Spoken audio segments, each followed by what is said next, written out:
Welcome to the Killer Innovation Show, the longest continuously produced podcast in history.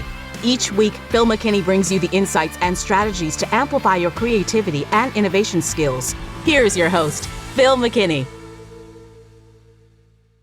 Welcome to another episode of Killer Innovations, where we explore the future trends that are reshaping industries. I'm your host, and today we have an incredible conversation in store for you.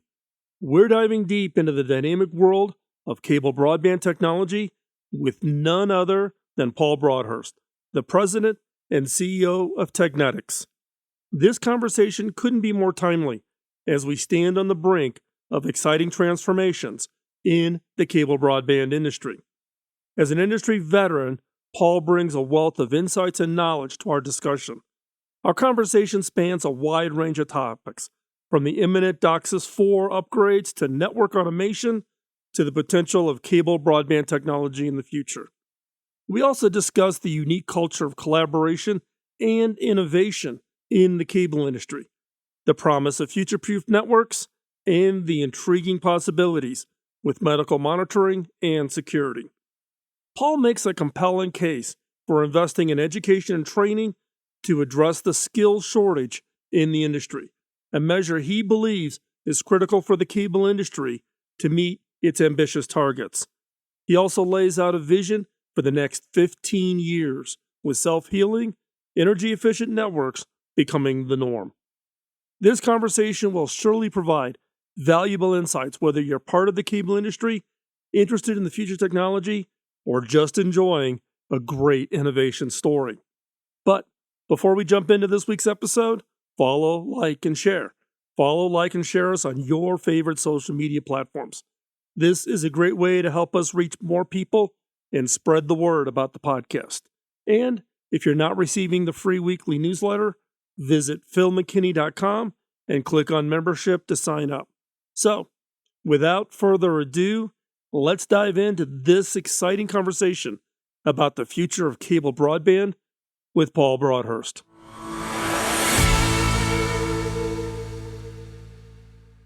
So, Paul, great to catch up with you again here at Tech Expo. It's an honor. So, what do you think of the show? How's the show been going for you?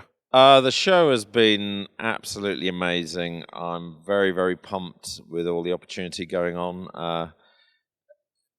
COVID slowed us all down for a couple of years, and it took a year to recover. You know, last year it was a sort of, everyone, is it going to be back? And this year it's full force, full force. I tell you, the energy on this floor is amazing. It's amazing. It's unbelievable. But I'll tell you, at 2 o'clock this afternoon, I'm going to go back to my hotel room and just flop out, I think. I don't know whether it's 2 o'clock, but I'll tell you this evening I will. It's just been non-stop. And the thing that's very exciting is the positive attitude across the industry, the confidence. You know, cable broadband is king of the hill here in North America, and it's got all the parts and pieces and the ingredients to be king of the hill for many years. Yeah. And I'm so proud of everyone. Yeah, it's been amazing. The vendor support has been phenomenal. Yeah. And in fact, this year we have 75 vendors. This is their first Tech Expo ever. That's a record, is it? It is. Oh, you know, we're seeing a lot more. You know, Rogers sponsored the mobile pavilion. We've got a lot of the fiber players now coming in because they're working in the working groups on coherent optics. And so they wanted to be on the floor to start engaging with the community. It's a lot of excitement. Yeah, no, I'm so excited. It's been amazing this week, and they're very good support from the customers as well. You know, a few recent years, you know, there was a bit of restrictions on travel budgets, but I think that all the key guys are here. It's fantastic. Yeah. I've had a great time. And I mean, I've gone by your booth, and you guys are pretty busy. Oh, it's been crazy. That's a good thing, though, right? It's crazy good. Crazy good, yeah. So come and see us. I walked by, but I'll give you a personal tour. I didn't want to interfere because you got customers. Customers. You're very important, Phil. Don't worry.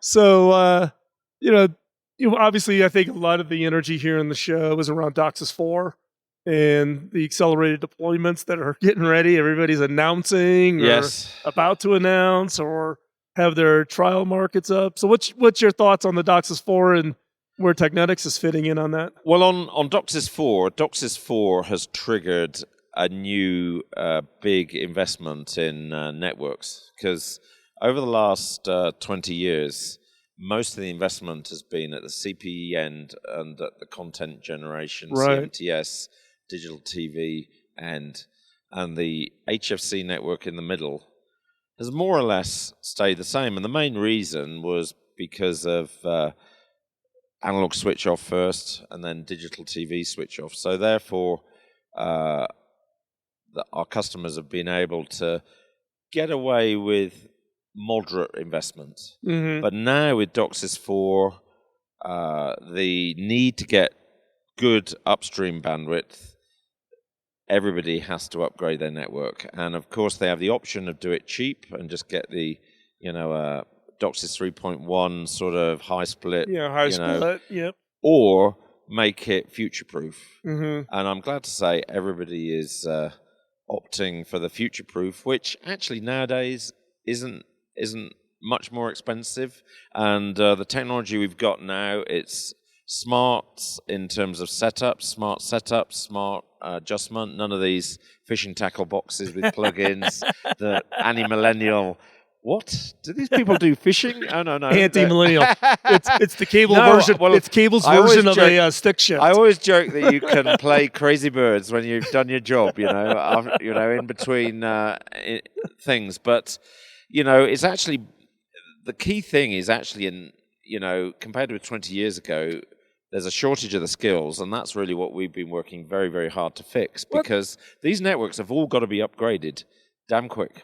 Well, you bring up an interesting point about skill sets, because in addition to the 4.0 upgrade, in the U.S., we have the largest amount of money being freed up for construction. And we've estimated that for just our industry, not the other ISPs building out, but just for our industry, we need to hire between 400 and 600,000, 100,000 employees to complete the work on which just is the construction. Amazing opportunity. And this ties into the retirement, right? Mm-hmm. Because if you look at our field staffs and that, they're all kind of getting to that age. Yeah, the old field techs are all in their late 50s and early 60s. But, there's no reason why we can't train youngsters. And, we just make it a lot easier to do things. But they still have to be skilled. You can't just de-skill it to zero. But what we're doing is making things so that it's very easy and fast, and makes the network so that it's very resilient, because that's the biggest challenge cable has compared with, straight PON type networks is reliability. But I'm very, very confident we can prove to anyone that cable is still got it. Yeah, and I know the work you've done and others, and it's part of the DOCSIS 4 specification work about being able to do more on orchestration and remote management than truck rolls. How do you balance between, and you guys, all your stuff has all been, like you said, getting away from needing all the old stuff as far as how do you tune it and manage it. There's no plugins in our equipment. Yeah. It's a mobile phone or a tablet, and you connect it directly with a cable or via Bluetooth with a plug-in module. And we can also remote manage it via to a service group, a modem, and we have a system that we're promoting of using a very, very low-cost $2 little widget that allows everything in a particular area to talk to one another, so everything can be connected. So you have a complete built-in test system to manage it, because network reliability is never more important. I've got young kids, 5 minutes without Wi-Fi it's a crisis. It is a crisis. My grandkids escalate that crisis. Nuclear war, would be less stressful. So. Well, it was interesting during COVID. We saw in the early days, right? Because typically the maintenance windows was during the day because everybody was at Yeah, work I know, yeah, or yeah, at school. No, that's not the maintenance That's window. not anymore. No, and the no, maintenance no. windows now has gotten much, much shorter. Yeah. And that makes it even more challenging. But the upgrades, when I first came into the industry 11 years ago, Pat Esser at Cox sat me down. He goes, okay, here's the rules. Do not force me to regroom my network more than once a decade. So whatever you're creating, that's but the thing. We're at that point though. That's the thing. Network maintenance, routine network maintenance is a thing of the past. All these long cascades of amplifiers with potentiometers that people. That's all history. It's gone. Right. Everything's all automatic. You just set it up and it just works. Yeah. Well, and again about the reliability and the nice thing about that, it just works. I've been a CIO at a publicly traded telco, and the old joke is what makes for a perfect data center? A man and a dog. The man's job is to feed the dog. The dog's job is to keep the man from touching the equipment. And it's the same in the network. Yeah, right? no, it is. Get it out there. Get it. Yes. The less you touch it, it just works. It corrects itself. It stays up. So you're talking about, the fact that everybody's accelerating. Any thoughts? Because there's been some interest in, because some operators have a little bit of a heavier lift. So there's obviously the high split work that's going underway for some operators. It's kind of a step one. There's others, and there's been some talk, and I'd be interested in your thoughts on this, about DOCSIS 4 modems on 3.1 CMTSs, because you get that if they have the capacity and spectrum. They still need to do the spectrum upgrade. Yeah, no, I think that's... Yeah. Me for saying it, but people are even starting to call it DOCSIS 3.1 plus or something. All right, okay. Bleep that one out. Right. No. We hear that all the time because and particularly we hear it from what we call at Cable Labs, our mid-tier operators, the MTOs. Yeah. Because it allows them to get to a higher capacity and compete. But the fiber competitors are really pushing. Yeah, no. I think with high split and 5 OFDM blocks, that basically is a very, very good transition for cable to get to the next step. And I think that there's various initiatives between the big operators to see if there can be a reunification of standards. And I think it'll be great if that manages to happen. Because I believe, cable is a big market here in North America, but it having multiple standards on similar networks doesn't make sense. And we're very much, we're doing diplexerless amplifiers, which you don't have this idea of setting band splits. Right. A mobile guy coming into this, what? Band splits? Plug-in diplexers? Yeah. A mobile guy would go, hang on, we are in 2022, aren't we? It's like the slide rule versus the calculator. Yeah. I started off on a slide rule. Well, so I have to admit that I did as well. Well, actually, when I was 5 on an abacus, but we won't go into that. But slide rule for many years and logarithmic tables, yeah. But getting back to, I do believe there's a lot of sensible stuff going on at the moment, and I think that cable broadband, maybe with a transition is going to be very, very useful. But the important thing that's going on at the moment is that because high split needs to be enabled, it's very important that people make the network with future-proof optionalities, so that maybe they'll do this 3.1 5 DOCSIS 4 modem solution, which is a sort of halfway house. But it's very, very important that they make the network so that it can do the full-blooded DOCSIS 4. We were involved in with an operator, Ziggo. I don't know if you heard about that. They're a member of ours, and we know. A couple of people were asked to look the other way, but they put 16K QAM down the network and got on a high-split local network something 15.5 gigabits.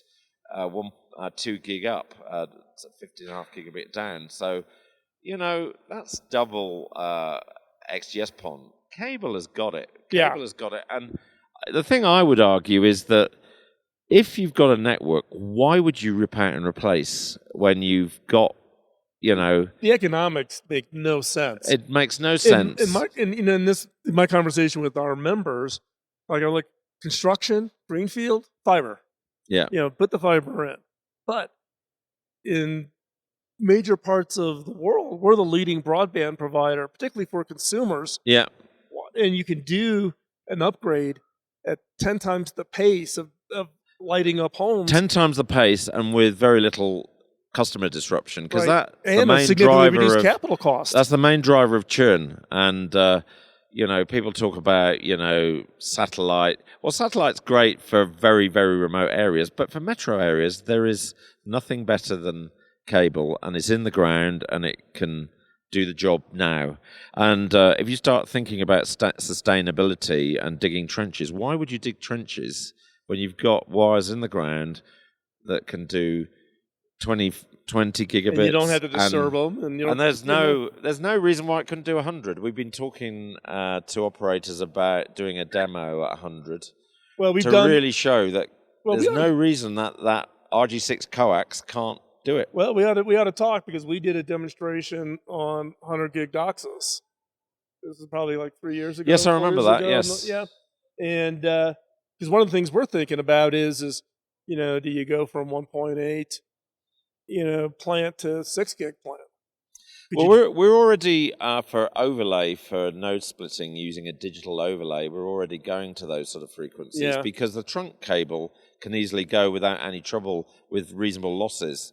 But for residential, there's no reason.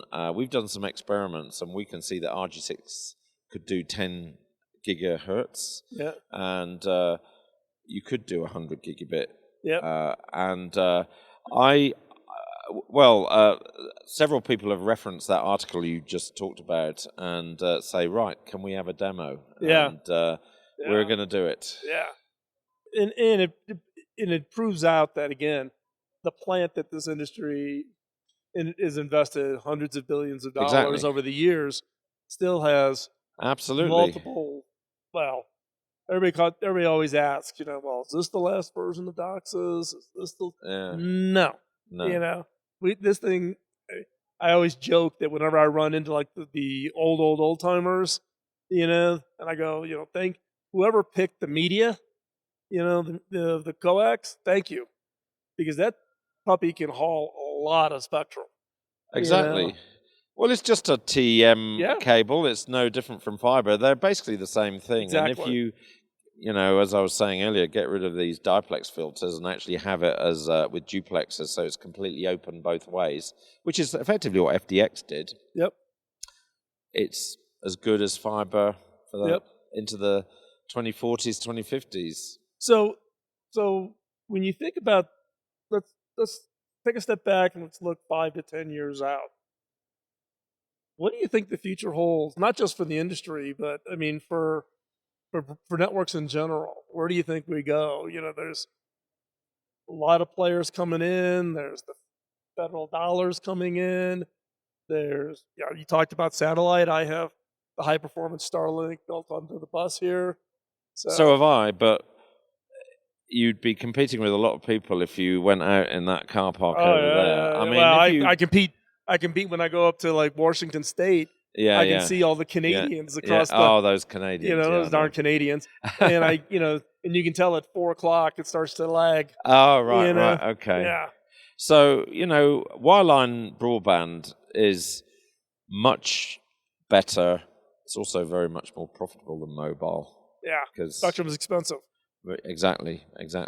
But to answer your question, going out 15 years, I believe that these networks will actually keep going. I think that they will be a much more mature medium. So we're doing, as I was mentioning earlier, automating, putting lots of smarts. We have an automatic setup thing called Neuronics, which basically there's none of this adjusting levels and knowing how many dBmV things are and test meters. You just plug it in and it works. And the important thing is that the network will, if it has a problem, will self-heal. It'll raise a flag that we need to go and have a look. There's a fault, but it will keep working. In 15 years' time, no different from the network that feeds water into your house or feeds electricity into your house. There's no reason why that network that's there won't be just more efficient, lower cost to operate. So we're thinking about things in a slight. So we're thinking about the high technology. We're thinking about also our key customer is the field operations, the people who are actually installing and maintaining the network equipment. And we've got to really, really make their job easier. And then we've really got to think of the CFO. You know, we've got reduce electricity power consumption, make the network more reliable, make everything self-healing. 25, 30, 40 years, no reason. Yeah. So from a, you've been in the industry for a long time. You're viewed as a... 35 years. You're viewed as a I started when I was 10. Yeah, I've tried that excuse myself. It doesn't... I jokingly say when I first came to the industry 11 years ago, I could get away for the first couple of years of saying I'm the new guy and play dumb. I don't get to play that card anymore. But I still feel I'm a new kid on the block, actually. I do too, because everything changes.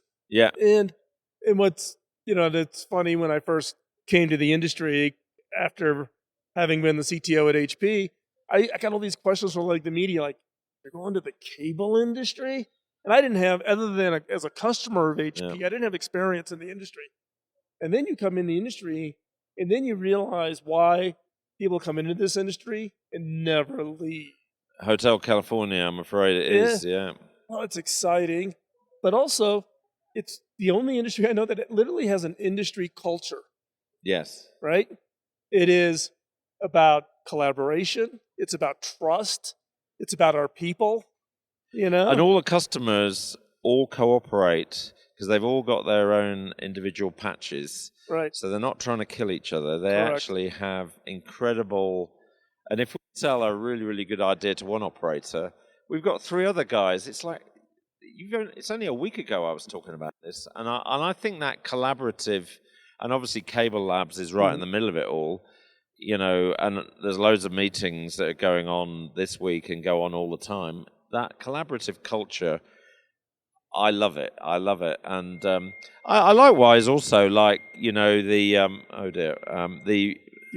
Keep going. Yeah, I love the friendship. I've got so many friends, it's just... and I've never had it quite like that in every industry. My first 10 years I was in defense electronics, which set me up to bring lots of new ideas to cable because I was RF and microwave and optics there. But the industry culture here is just amazing. It is. I love it. And I jokingly say, look, if I was back at HP, it's not like I called my counterpart at Dell and say, hey, let's get together and share our R&D plans. No, exactly. Right? Here, everybody shares everything. And people move around. Like, we recently had, Bilal, who was our CTO. Oh, yes. He's now done to Comcast. Right. Yeah. Bilal wanted some operational experience. He didn't have an operation. So we said, okay, go join a lots team in Comcast. Go get some operational experience. So he went. So he's now at Comcast, and he's heading up the DOCSIS 4 deployment for Comcast. So, and it's like no foul. You know, it's almost, you see, Jeff Chin started at Rogers and then eventually ended up at Bright House, and then he ends up at Cable Labs, and nobody's like, oh, you left me, so therefore, you're scourge. We will never talk to you again. No, absolutely not. No, it's kind of it's weird. It is so different. It is weird, but it's. I just love the collaborative relationships we have with our customers, where we work together and we work together on ideas.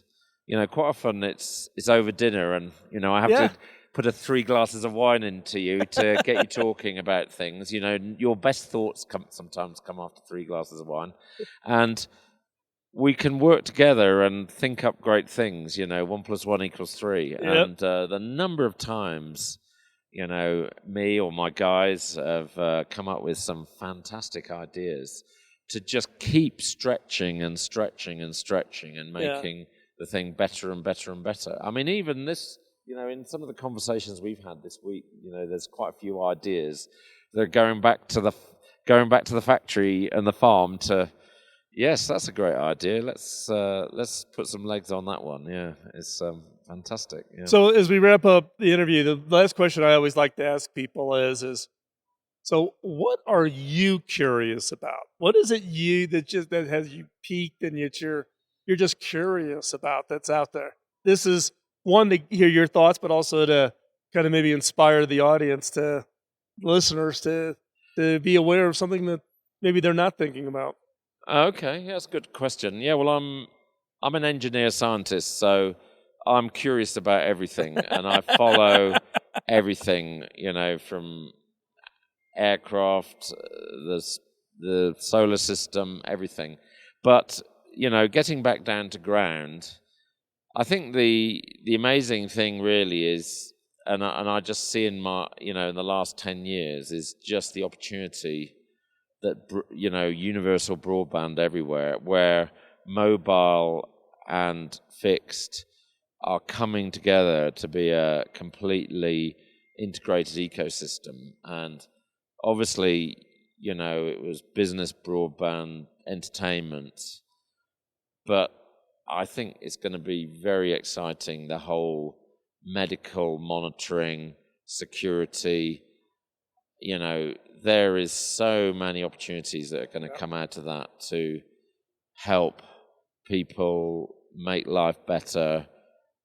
And it's just amazing. Lots of people talk about, well, what are we going to do with this 25 gigabit that we can do? What are we going to do about it? But I remember the same conversations. At 30 megabits. Yeah, that's right. Oh, why do we need 30 megabits? Yes. That's right. I remember in 1990, when Technetics opened its first building, we had a twin ISDN 128 kilobit. And I remember thinking, 128 kilobit? What on earth can we do with that amount of bandwidth? And that, I mean, now we're talking about 10G. Yeah. Say, Paul, thanks for taking the time out of the show. I really appreciate it. Well, it's been a real honor, and I look forward to. Well, there's a few more hours left before it's all finished, but see you next year, and back in Atlanta. And we'll see you Atlanta at the Expo next year. Thanks, Paul. Yeah, that'd be great. Thank you very much.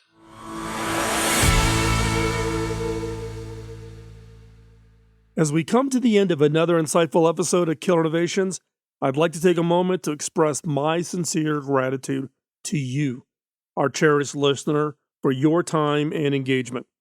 Your continued support fuels our drive to explore and share fascinating insights into the trends reshaping various industries. Today's conversation with Paul Broadhurst was an enlightening journey into the dynamic world of cable broadband technology. It offered us a peek into the future, highlighting the possibilities and the challenges.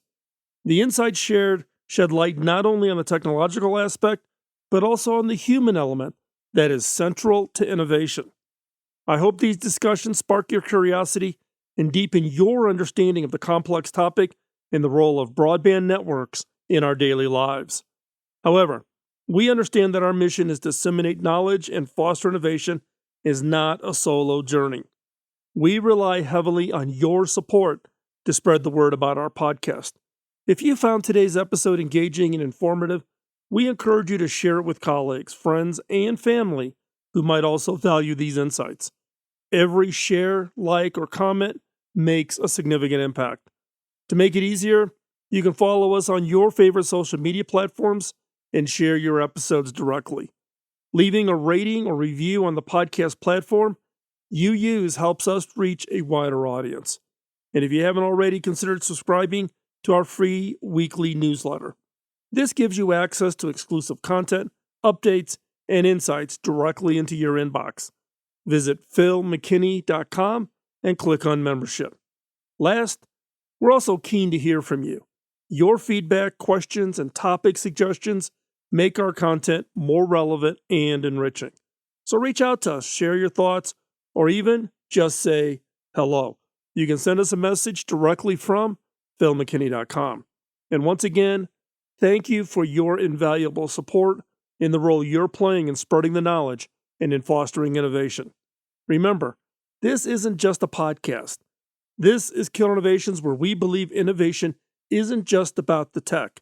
It's about the people and their stories. And we're thrilled to share these stories with you. Keep innovating. Until next time, bye-bye. Podcasting nonstop since 2005, this has been the Killer Innovation Show on the Innovators Network.